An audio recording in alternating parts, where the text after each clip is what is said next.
share this for a bit. This is a presentation of Northeast Streaming Sports.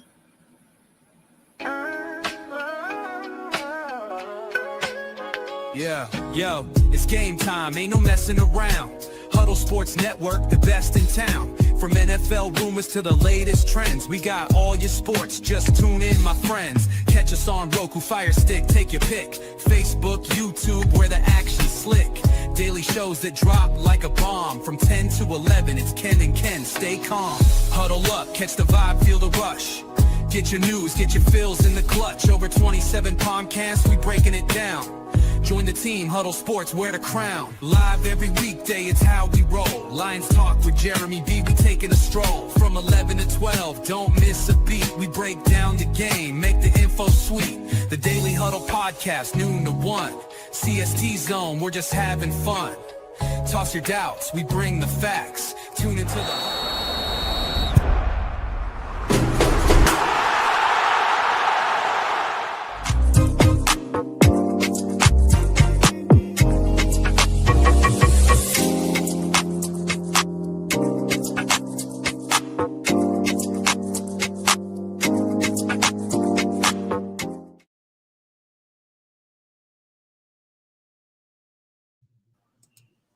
Good morning. Welcome to the Sunday Sports Show. I am BSTRILLA, joined by Jack HIRSCH, James Martin, and Keith ENGLE. Hope you all are having a great morning this morning. If you're not, going well. Hopefully our show will make it a lot better for you. Okay. Of course it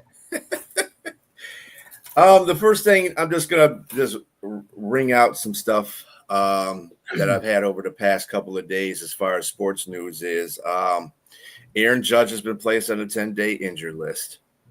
That's kind of a blow to the Yankees since they were kind of, he's kind of been supporting that team for a minute, but they've been playing pretty good anyway. And they got a couple trades also. And Keith and Jack, how do you feel about those trades and the fact that Aaron Judge is going on a 10-day injury list? Just one thing. I think you said it not the way you meant to when you said the Yankees have been playing well anyway. They haven't been playing well. Okay, yeah. Just the opposite. Compared to your Detroit Tigers, they've been playing great. How's that? It's all relative. I'll give you that much. Yes. Maybe that's what I was going from. There was a false narrative surrounding Aaron Judge a while ago saying he was injury prone. He was never really injury prone. Two of the times he had to be out for an extended amount of time, he was hit by a pitch. That doesn't make you injury prone. And the other time it was running into the fence at Dodger Stadium where the fence was made a certain way. It was very flukish, a real fluke type injury that could have happened easily to anyone. And if he's only going to be out 10 days and hopefully that's it, that doesn't make him injury prone. And if he's going to have to be out at all for 10 days, this is the time. You don't want it at the end of the year. And, it's what it is. Players miss time. No matter how great they are, I mean, virtually every star has to miss some time, one time or another. Look at Mike Trout, arguably the best player of our generation, arguably. Look at all his injury issues he's had. I agree. Good morning, Lyndon. To a certain extent. And yes, the Yankees have been playing badly. They're now 20 and 24 since June 1st. That's a horrendous stretch and a long stretch. And that's with Judge in the lineup. Judge is out theoretically 10 days. Theoretically, I say, because I'm not certain, because Yankees are not very good at giving great information about injuries. And I don't know that this isn't worse than what they're saying. Even if he's back in 10 days, which I certainly hope he is, he's not going to play the outfield, which hurts the Yankees. Even with Judge back, the Yankees are still marginalized because they talked to Stanton about playing the outfield yesterday. That's not good news, guys. Number one, he can't play the outfield anymore. Number two, he's going to get hurt out there. So this hurts the Yankees. And Judge is an exceptional right fielder. So it hurts their defense as much as it hurts their offense. Hopefully it'll be a short-term thing, and they're going to play it safe with. I'm sure he'll DH even if he's back in 10 days. I wouldn't be shocked to see him DH much of August. Well, at least there's no ligament damage. At least, Yeah. Well, show we see today. We'll see. You mentioned a heck of an interesting scenario, Keith. The reason Stanton has been DHing primarily is not because he can't play the outfield. He was a good outfielder when he came up. People forget that. He was a very good outfielder, but he's older, he's slower, he's more physical, obviously more physically compromised. But if push comes to shove, Stanton is capable of playing the outfield. He's not a disaster out there in the outfield, but the injury factor with Stanton, it's like he's like glass. You got to handle him with care. You know that glass is in a box. You can't just drop the box down. Handle with care. But if push comes to shove, and Judge is in that same position for the rest of the year, handle with care, they're going to look out for Judge. Judge is going to have to DH, and the attitude's going to have to be, we hope Stanton doesn't get injured. If he does, better him than Judge. Well, I agree with that 100%. But again, the Giancarlo Stanton you're talking about, who is a decent outfielder, is a few years in the past. You just watch him run the bases, he's going to cover no ground out there.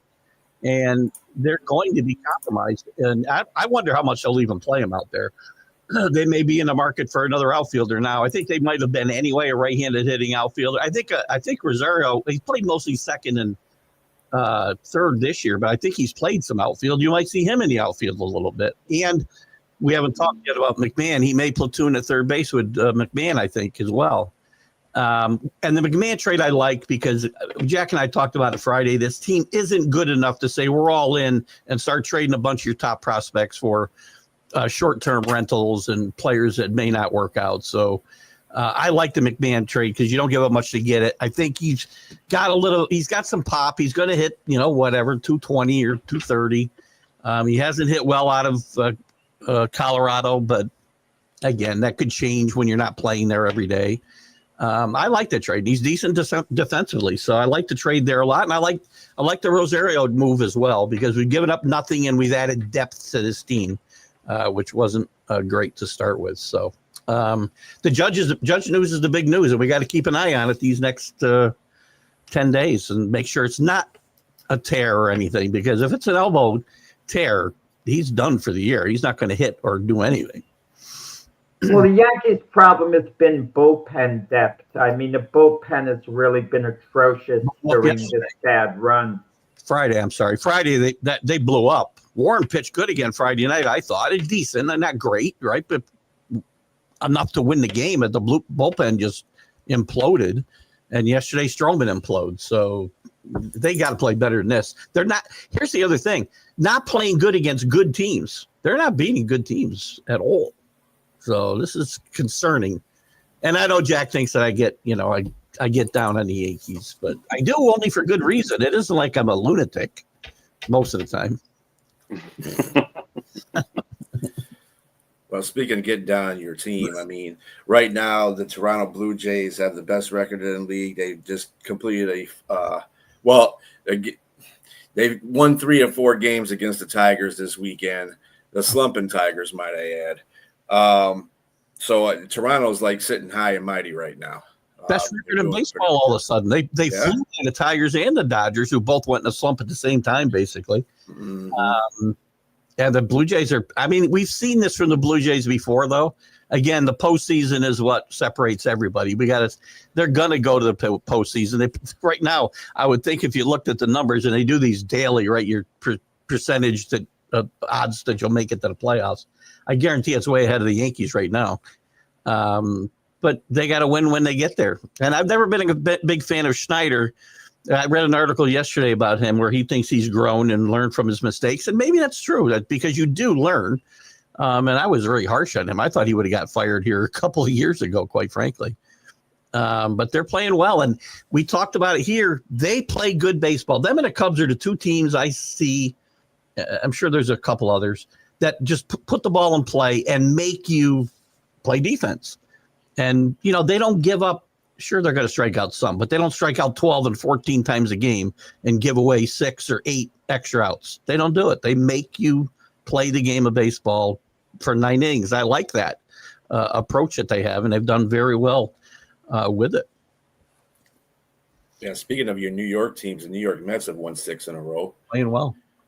Yeah, they're playing really good. They're playing well. Yep. Demo's been carrying their offense a little bit the last week or so. So that's a pretty good lineup. It's not a bad lineup, and I worry about their pitching as well. Well, Clay Holmes has been their best starter this year, but we've seen this with Clay Holmes when he was with the Yankees, when he was their middle reliever. He was their closer / middle reliever. He's great for a couple of months. He makes all-star teams, and then he kind of fades out, and I'm kind of suspecting that's what's going to happen with the Mets. It hasn't happened yet, but I've never seen Clay Holmes really, correct me if I'm wrong, Keith, carry it out a full season. He kind of hits a wall. He's like a marathoner. The 26-mile race, he gets to the 18th, 20th mile, he starts falling apart.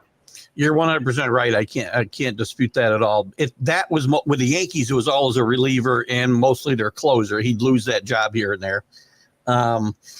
Maybe as a starter and, getting that 4 days off between starts, he'll be able to maybe stretch it out a little further.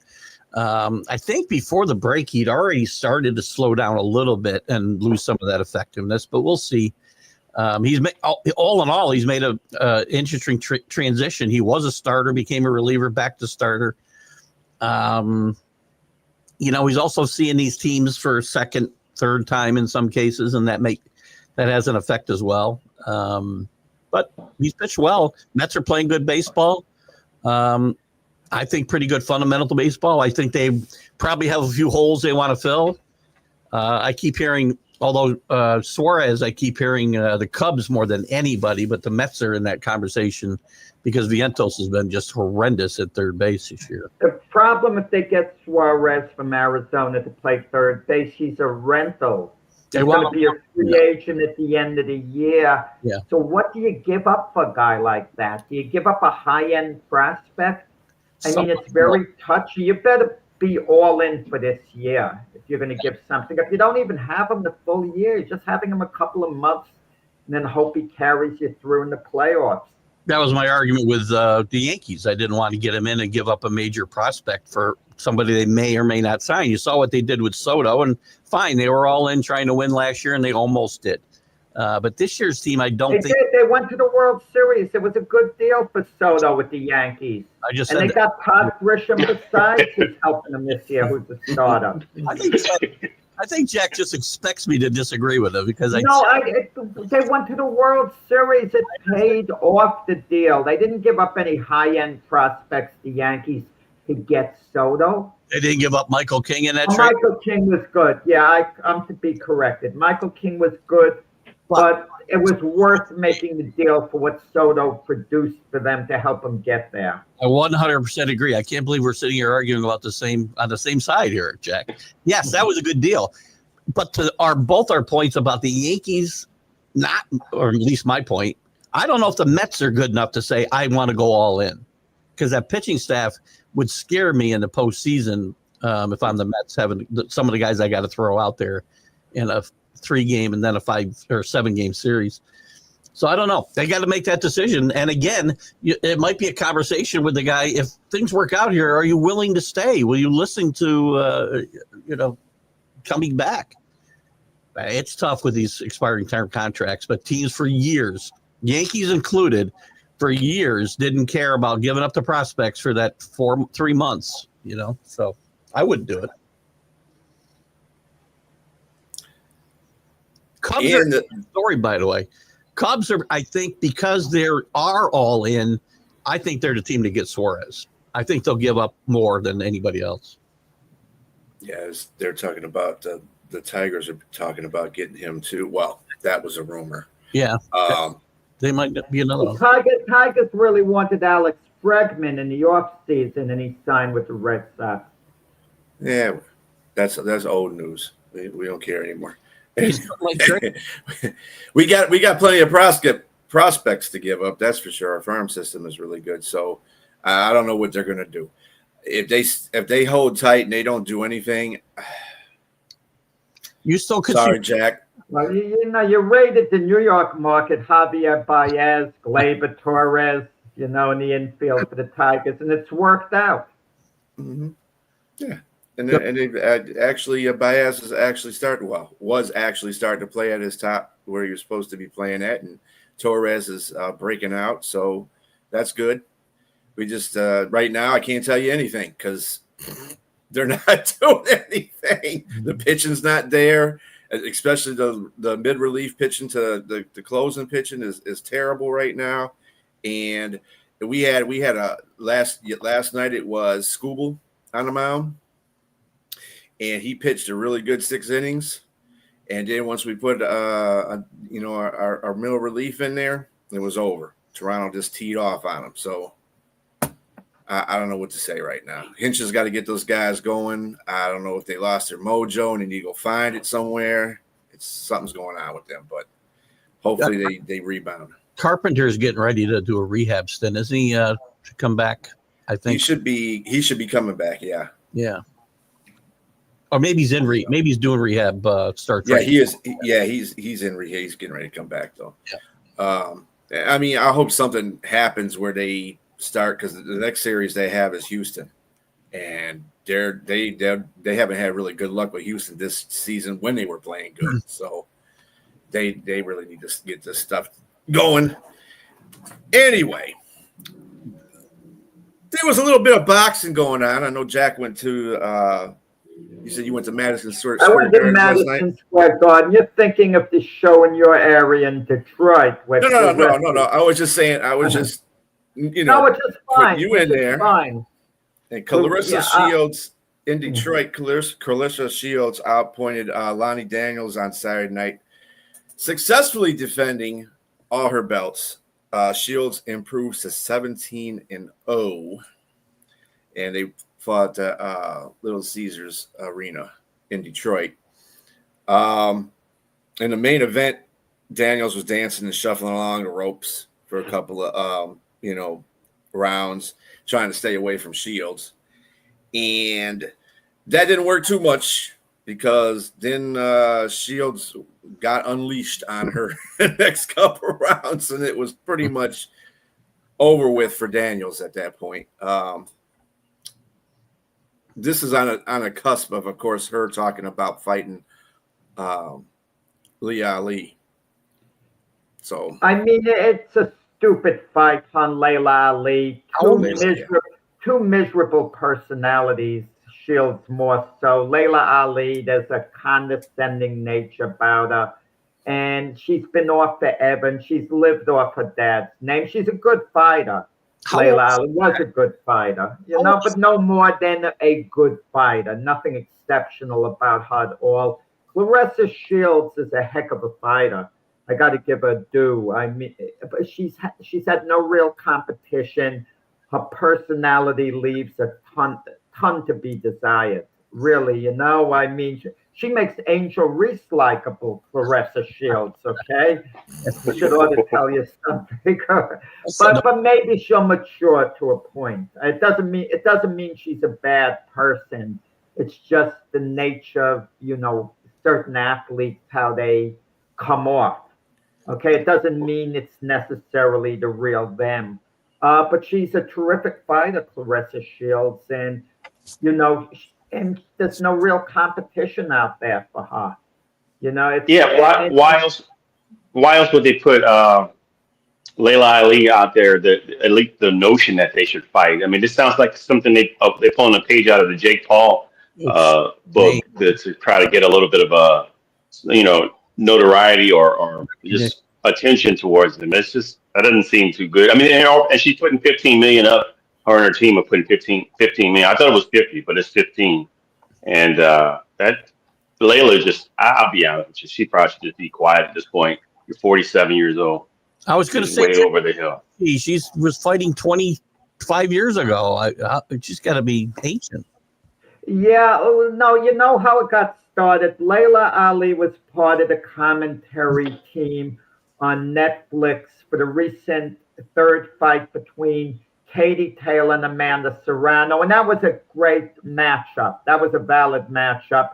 And all of a sudden she mentioned, well, if someone will give me 15, 20 million, I'll fight Clarissa Shields. You know, that she would maybe come out of retirement. She hinted, maybe she didn't say it straight out, but she said she considered, and she was less than complimentary to Clarissa Shields. And Clarissa Shields can't take criticism in the slightest. You have to bow down to her. That's, you know, the personality, how she comes off. So she got all sensitive, Clarissa Shields, and now they're going to have supposedly the money. And like you said, Layla Ali's 47 years old. She's been off forever. In Layla Ali's prime at her best, she wasn't as good as Clarissa Shields. This is at her best in the prime. So imagine her now at 47 years old against Clarissa Shields. I mean, it's a match. Who cares to see? But she has the name. The idea that we're talking about it on this show, consider that. All publicity is good publicity. We could put someone down, say they're not worth watching, they're not this, they're not that, but we're bringing attention onto them by talking about it. And yeah, it's conceivable they can make the match. They can put it on Netflix. It's entertaining names. It's the Ali name.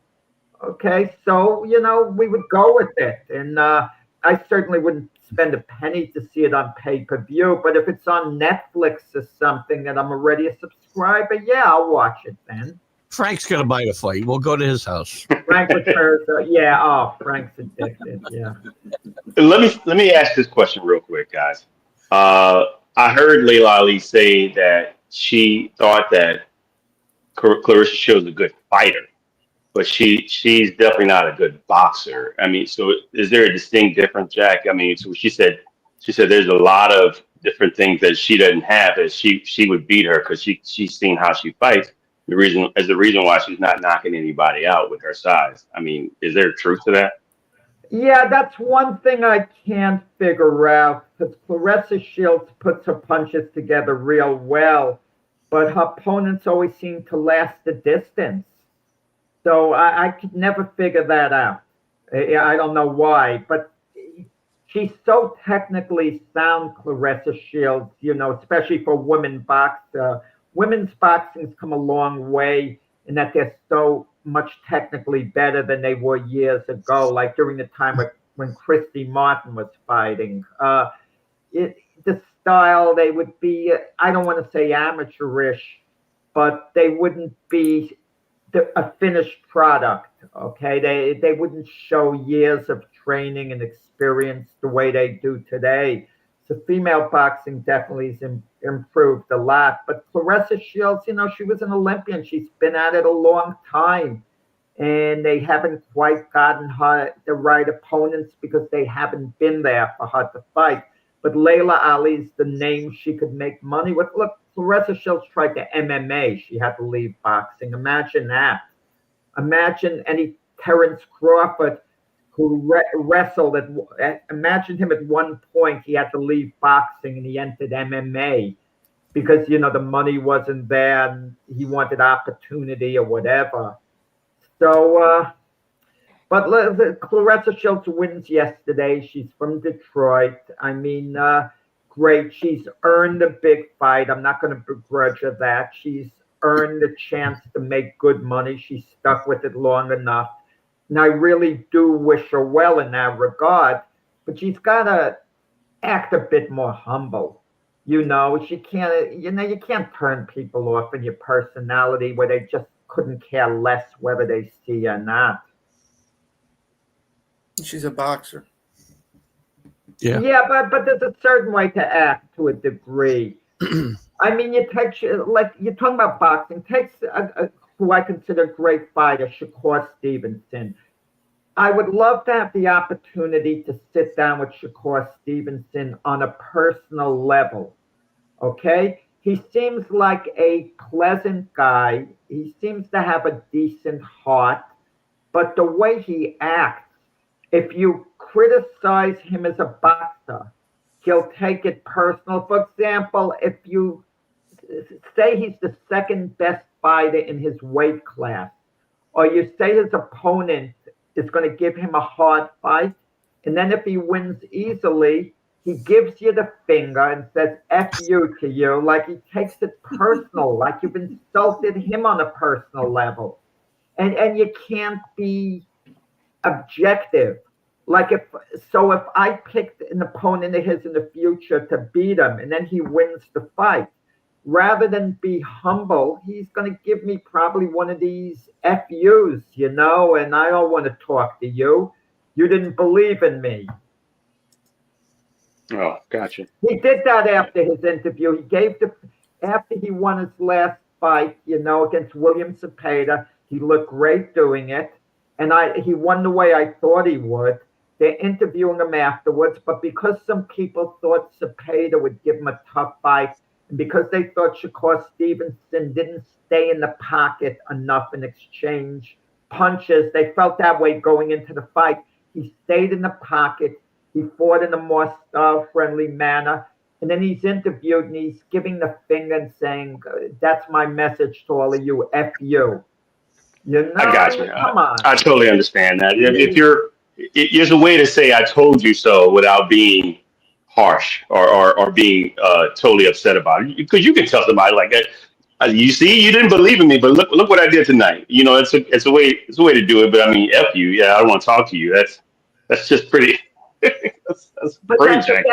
It's clickbait in this time and age. That's what it is. Anything that happens now, you got to remember, social media is a big part of everything that's going on. So that kind of abrasiveness from anybody in the sports world is gonna bring clicks, because that's what people want to see. They like to see the train wreck. So, I mean, yeah, you can say he could be a great guy, individually, He could just be that guy, like you always say, Jack. He can always be the rough, tough guy, in the media. But then, personally, he's really a good guy.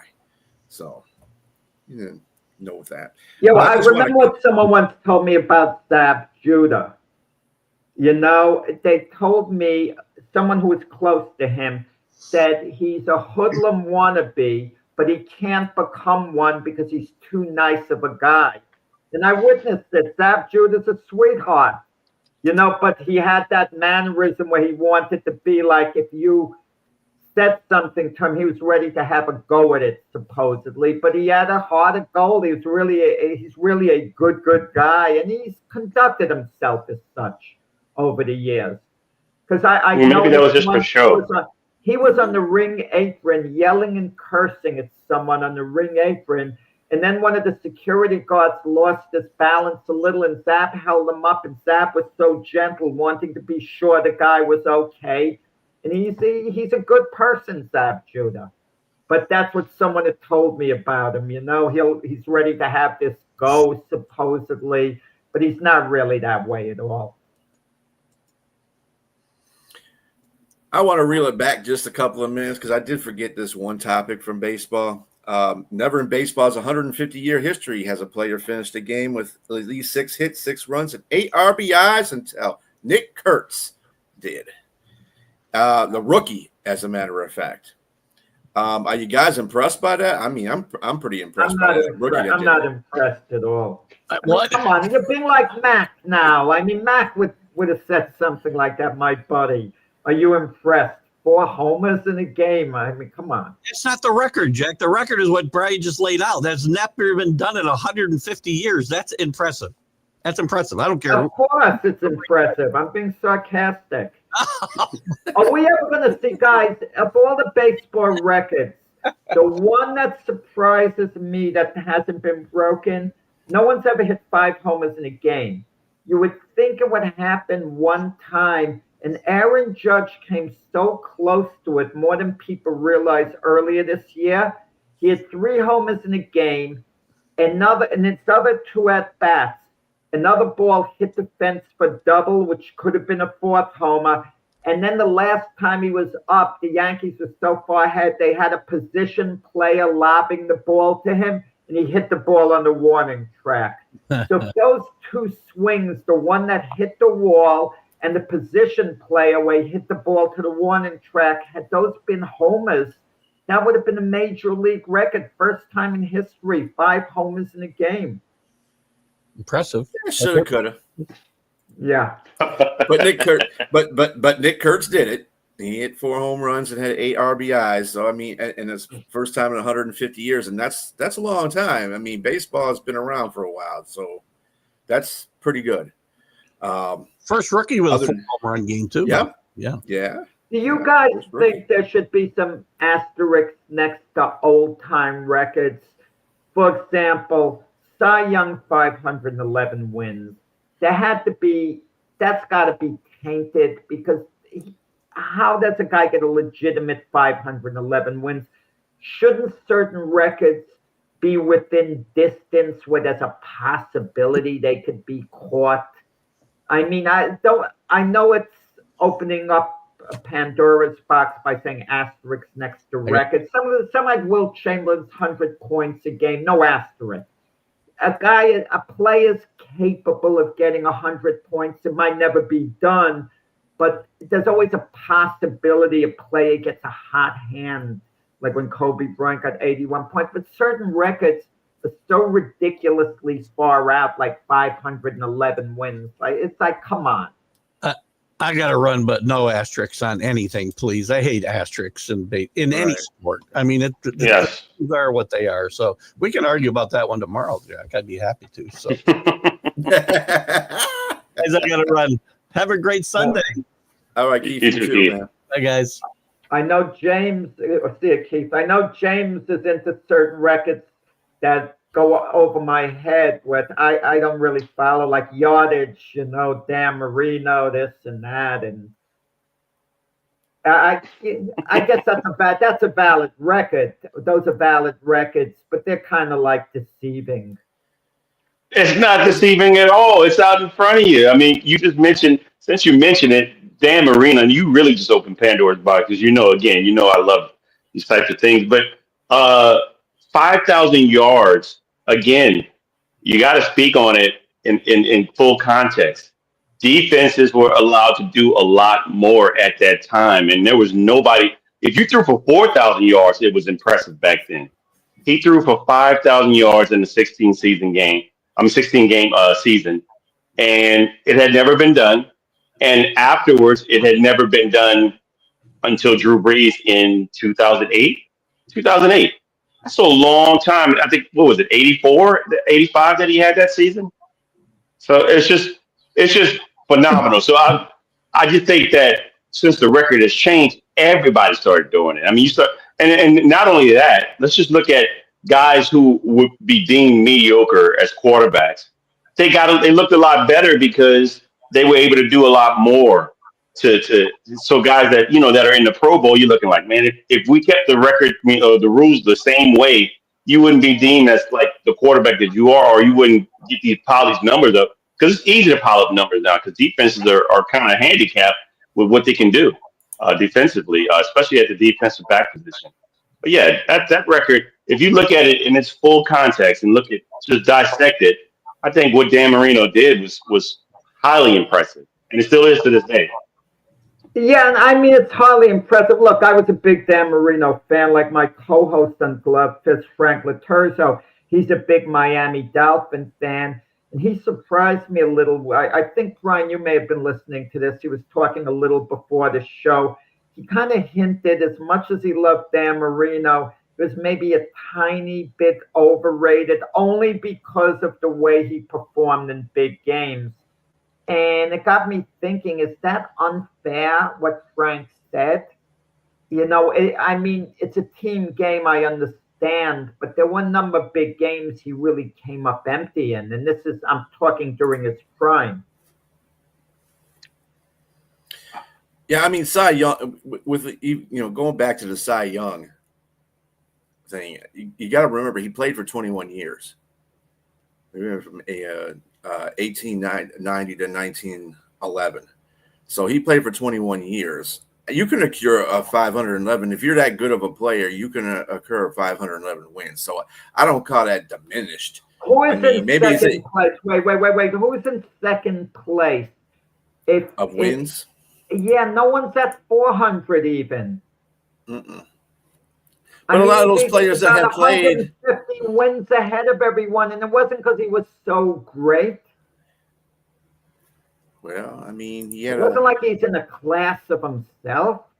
He had 2.63 ERA.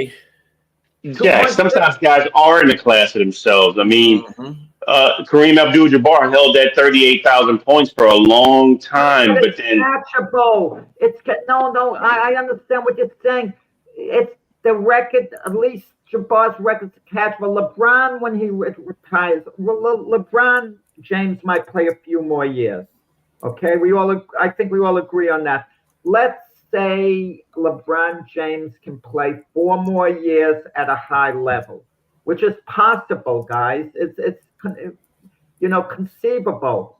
He's going to put his record so far out of range, but another thought is it's conceivably catchable by someone down the line, but that player would have to play into his mid-40s. But Cy Young's record is such that these major league players are going to have to pitch till they're about 60 years old at a high level. I mean, it's crazy to catch him.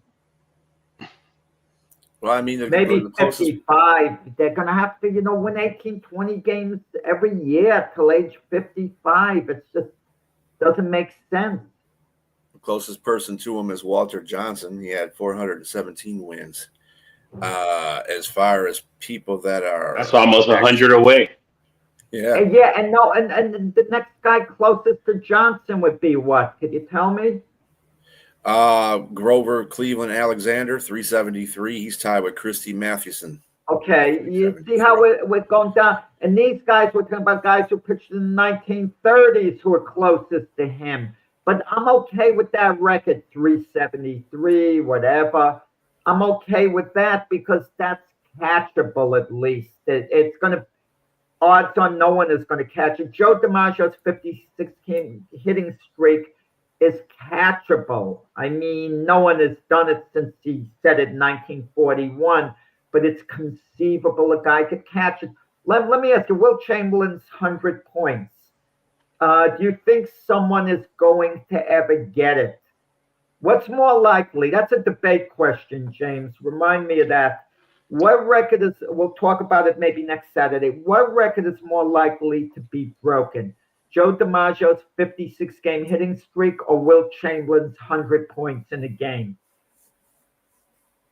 Oh, that's a difficult question. Right. So let's save it for Saturday. Let's not talk about it now. But anyone who wants to answer, we'd like to hear what you have to say. Tune into our debate show next Saturday. Yeah, the current players that are active on this list that are even Justin Verlander has 263 wins. He's the most active player that's close. That's what I mean. It's crazy. Yep. Max Scherzer and Clayton Kershaw are both 217 and 216 each. So no, I'm against asterisks. In 1968, when your Detroit Tigers won the World Series, Denny McClain won 31 games. Last 31-game winner. It's possible a pitcher going forward could win 32 games. It's highly unlikely, but it's possible. He'd have to have a lights-out season. His bullpen is going to have to be superb. Obviously, he can't miss a start. His team's going to have to hit and field when he plays. It's a big long shot, but at least it's conceivable. No one is going to get to 511 wins in any scenario.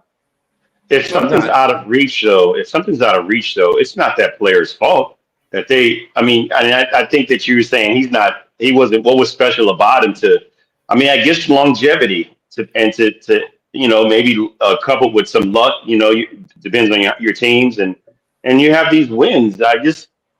I can't put an asterisk next to that. It's not his fault.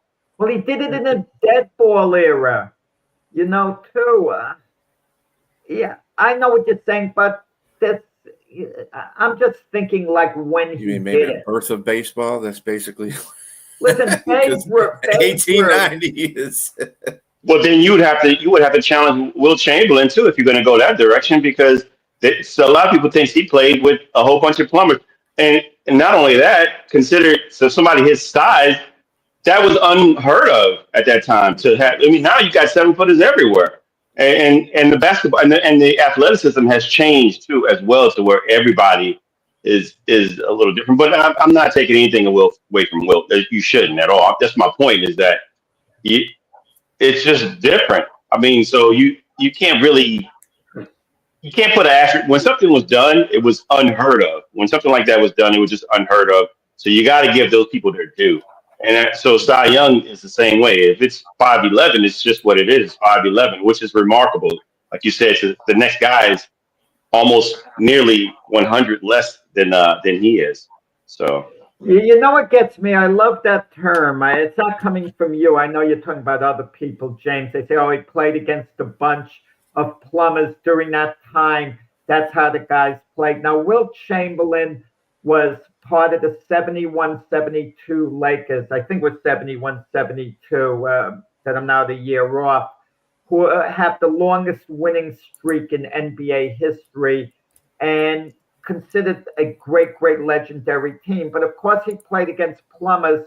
But less than 10 years later, Magic and Bird came along, okay? So how did they go from plumbers to these all-time great athletic players in less than 10 years?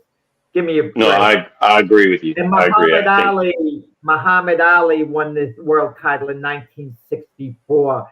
So did he fight a bunch of sanitation, drivers? I mean, come on. I mean, And the Celtics weren't plumbers. They were a dominant team that he couldn't get past. I mean, and Bill Russell definitely not a plumber. He was smaller than him, but definitely defensively a stalwart. I mean, I saw guys like Nate Thurman, Walt Bellamy, Zelmo Beatty, great players. But you know what it was? The way they looked and they played the game. They were taught to play and dribble a certain way. It's like in baseball. I remember when I played Little League, I was a first baseman. I'd like to catch the ball with one hand. It was, natural. You're getting a throw. And the managers would always scold me. That, you're not going to play unless you're catching it with two hands. And that was the same night, that's, as it turned out. I agree. If people did their history, they would understand that the game was played slower on purpose. Yeah. And they were made to play like that. Because, I mean, when the ABA came, they were unleashed. So it was just a totally different game. And they brought the ABA, once they merged, you were able to dunk. You were able to do different things. 3-pointers came into play. The game was purposely done. These guys, it's not that they weren't athletes. I agree. It's just how you view it because of how they played. Well, it's how you're trained. Guys today in the NBA are, primarily shooters. It's up and down the court, run and gun. You just don't see the passing and, setting up the plays. It's, there's so much athleticism that they rely on.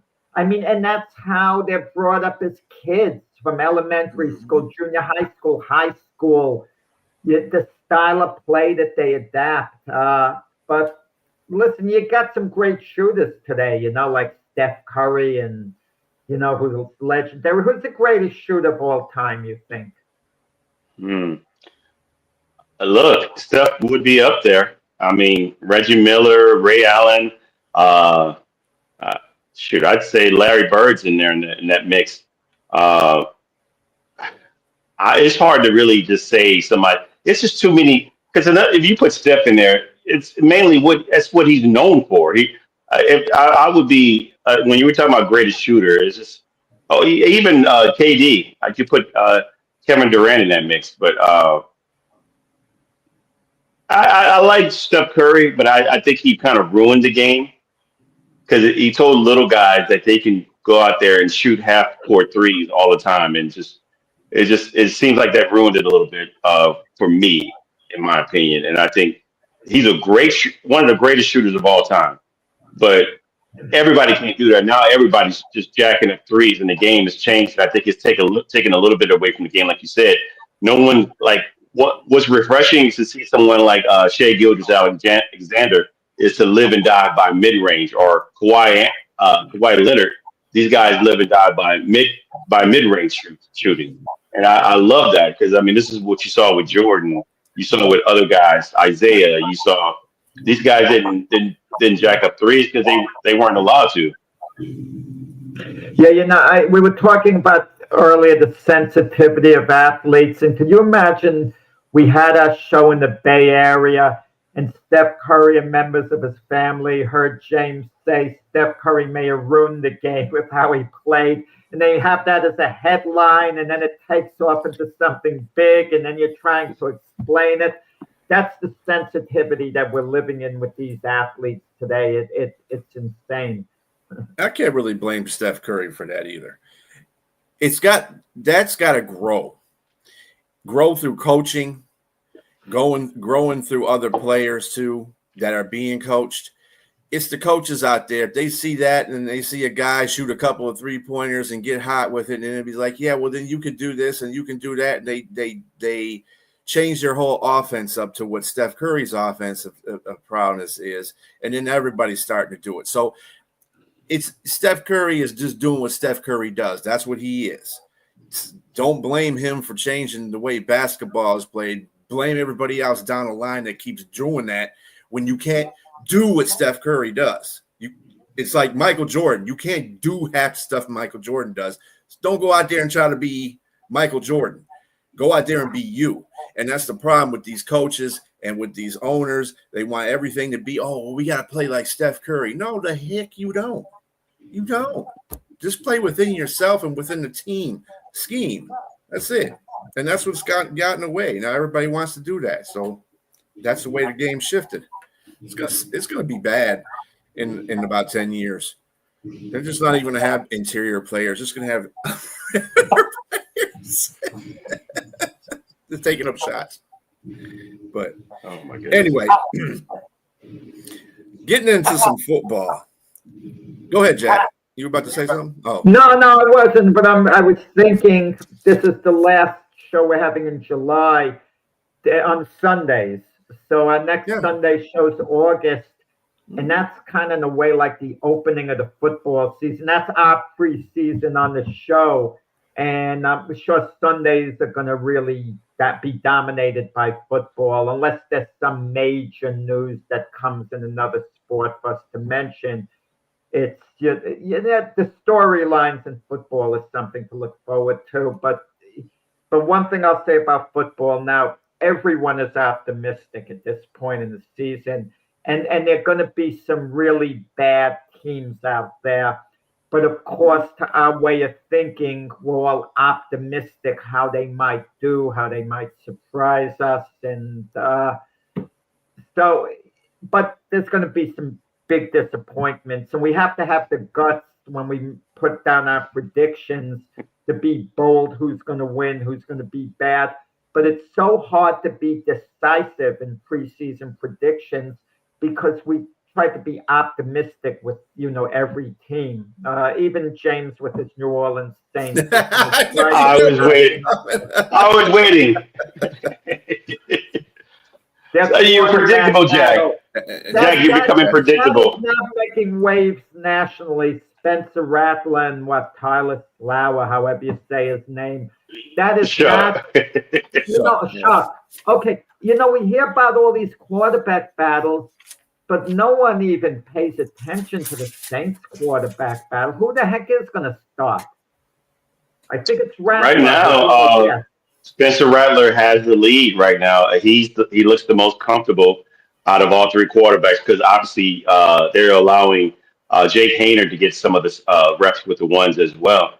But Spencer Rattler has been like his first training game out, I'll practice out. He was 9 for 9, and he still looks really good all 3 days that they practiced. And so he's had one interception, but he's had a few touchdowns. He just looks like the game is slowed down for him. But again, they haven't tackled, they've had pressures and everything like that. But he looks like the game is slowed down for him. So we'll see. I think you don't pick a guy second round that high in the second round without wanting him to be your starter, because he's throwing some really good stuff too in Tyler Shuck. It was a pass to one of the to Jawan Johnson, and it was just placed well. It was on time. It was highly anticipated throw, and it just got right there. And it was just like amazing. You just like it pops off. His arm pops off. He's got a live arm, but so does Spencer Rattler. So we'll see. I'm rooting for the best guy out of the three. I don't care what round he was drafted in. If Spencer Rattler's the dude, as a matter of fact, I think he is the guy. I just think that, but I think that they're really trying to get Tyler Shuck there as the starter. But that's the point is who the organization wants to have the job, and I don't think they want Spencer Rattler to have it, But when a guy goes 40th overall, it doesn't necessarily mean he's gonna be a quarterback of the future. If you pick a guy in the top 10, because if he's not your quarterback of the future, you wasted a very valuable pick, extremely valuable. You can't afford to make a mistake on something like that. And that's why you see these quarterbacks who are taken so high, like a Zach Wilson, the top 10, they're going to have a job in the NFL a lot longer as a backup, because other teams are going to see, wow, they were once a number 2 overall pick in the draft. I don't know about you guys, but the Cleveland Brown thing, as nonsensical as it is, that's the most intriguing thing to me, because they have 4 quarterbacks, not counting Deshaun Watson. And I don't think Watson, if he comes back, will they cut him? What might they do? But I think he's gone as far as Cleveland goes. But they can't afford to cut him right now for cap reasons or whatever. My prediction is the Browns are actually going to carry 4 quarterbacks on their active roster and not allow Shedeur Sanders to be on the practice squad, because someone might claim him off. And I think this is an owner's involvement in that. I think the coach and GM, have him there because of the owner. That's my feeling on it. I don't know about you guys. Yeah, the last thing I heard from Cleveland Browns training camp about the quarterback battles going on, that Kenny Pickett and Joe Flacco are going at it for the number 1 quarterback spot. Joe Flacco actually hasn't played a lot with the ones. He hasn't played any. He's been going through his drills and stuff like that. He's not hurt or anything like that. It's just that they want to see more of Kenny Pickett and see what he can do with the first team. Shedeur and Gabriel have been basically relegated to the third and third team. So we're going to see what happens there. I think they have a place. I really think at the end of this training camp, Pickett might be the eye guy out, just because of what you said, Jack, because I think the owner has his guy and the coach has his guy. And you really don't, for getting 4 quarterbacks, though. I mean, they could probably use an extra player somewhere else on that team, a roster spot. So I don't think they're going to carry 4 quarterbacks, although it's possible, but I don't see it happening. But when you have a player that's on IR, such as Deshaun Watson, that doesn't count against your roster, does it? No. So they should be able to keep 3. They should be able to keep 3 quarterbacks active with Deshaun Watson on IR, which he's supposed to be there for the full season, I think. Well, but they have 4 guys now: Flacco, Pickett, Dylan Gabriel, Shedeur Sanders, and ideally, I mean, you can keep 3 quarterbacks on your roster. One at least is going to have to go to the practice squad unless they make the bold move of carrying 4. That's right. And their GM hinted that's what they're going to do, saying, well, we have 5 spots for developmental players. And keeping Shedeur Sanders on the roster when they don't want to do it, but to just accommodate the owner, means there's one less player that could help them on special teams or whatever. and at some point, Shedeur Sanders is going to have to see the field. Why are they if they're going to move on from Pickett? Why is he seeing first team reps? Joe Flacco has no future as the Browns quarterback. I mean, just let Dylan Gabriel start or Shedeur Sanders, let him battle it out in camp. Hear me out. This is what I feel that the scenario is going to be. They're letting Pickett take a lot of first team reps. They're probably going to have him run a couple of the preseason games too because they want to sell him off. So you trade him off to somebody. Then what's going to happen is Joe Flacco's going to be the starter. Shedeur Sanders is going to be second, and they're going to put Gabriel in the practice squad. The reason why they're going to do that is because of what you said, that the owner picked out Shedeur, and they want to make sure he stays. They think they'll probably think it's better that Gabriel is placed on the practice squad. No, you're wrong. I'm sorry to cut in, but it's definitely not happening for the simple reason Gabriel can then be taken off by any other team. Any other team could claim him, and the Browns can't protect them. And you don't do that with a third-round draft choice as a rookie. Well, it's Cleveland, A.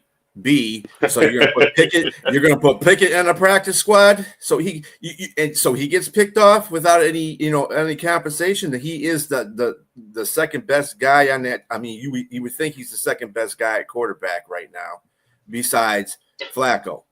We're just putting that out there because that's who is going to. And they traded for him too. And they traded for him. So you got to get something back for him. You're just not going to put him on a practice squad to get picked off. Because you traded for him. You want to get some compensation back. That's why I'm predicting they keep all four on their regular squad.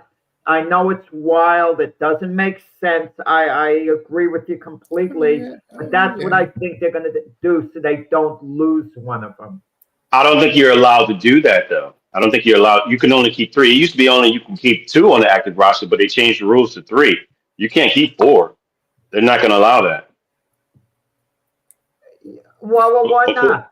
I mean, I think the NFL rules. I don't think that's Are you sure about that? I don't know about. You got to drop somebody to. You got to drop somebody to the practice squad of all 4. That's why everybody's saying somebody's going to be an odd man out because with the potential of somebody getting picked off, all 4 can't stay on the active roster. That's definitely it used to be just 2 like game time active as far as active roster. You got to have now, but they changed the rules just maybe a year or 2 ago to where 3 can be on there now. 3, you can have 3 quarterbacks. It says right here, though, I'm reading the rule. It says, yes, an NFL team can keep 4 quarterbacks on their roster. The NFL allows teams to carry a maximum 53 players, and only 46 can be active in game day. That's the whole point, that whoever's active on game day are the quarterbacks. So you won't be able to have – Okay, I got right. you. Yeah. So they'll be able to have at the most 3 active quarterbacks. They can't have 4. So one's going to have to definitely go to a practice squad, like you said, Jack. Shedeur is going to be on the practice squad now, where they can't somebody's going to get picked up. Yep. Then that's the terrible thing about practice squad is that you can take a guy, another team can come poach him from there. So he'll be on the active roster, so I don't think they'll be able to claim him if it's done that way, where he just won't suit up. I'm not sure. I mean, Well, no, I mean they can. He won't be active if they decide Shedeur is the one that's going to be the odd man out. He's going to the practice squad, so that he's not active. He won't be on the active list. So, and this is where when you just said that the owner, and it's been known that the owner is the one that wants Shedeur, and the owner owns the team, obviously. So I don't think Shedeur is going to the practice squad. To tell you the truth, I just don't. It's good if it's anybody, it will be Pickens, but I still think that's a stupid move. But again, it's Cleveland. I don't know what they're doing half the time. So whatever. But anyway. We have come to the end of our show, gentlemen. I hope y'all have a good rest of your Sunday. We will see you later at 4 p.m. for One Ass Cheek, Three Toes show. And again, Monday morning with the Jack and Keith show. And then at 7 p.m. with the Gloved Fist with Jack and Frank. So y'all have a very good rest of your weekend. See you later on. Adios.